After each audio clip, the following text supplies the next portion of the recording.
বন্ধুরা, আজ বানালাম চিংড়ি মাছ দিয়ে পাট শাকের পাতুরি। প্রথমে আমি তেল ঢেলে নিলাম, একটু হলুদ ছেড়ে দিলাম। এবার আমি চিংড়ি মাছগুলো ভেজে নেব। এভাবে 20-25টা পাতা একসাথে জড়ো করে বেঁধে নিচ্ছি আমি।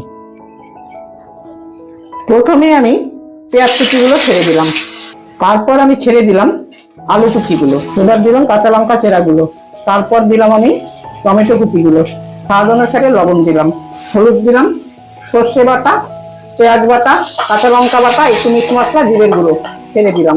মশলার বাটি ধুয়ে জল দিলাম, একটু লেবু চিপড়ে দিয়ে দিলাম, স্বাদ অনুসারে অল্প চিনি দিলাম। চিংড়ি মাছগুলো ঢেলে দিলাম। বেঁধে রাখা পাট শাকগুলোকে এখন আমি বিছিয়ে বিছিয়ে দেবো।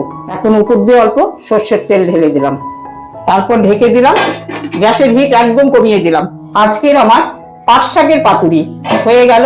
সব শেষে আমি ধনেপাতা ছিটিয়ে দিলাম। আমি উল্টে দেবো।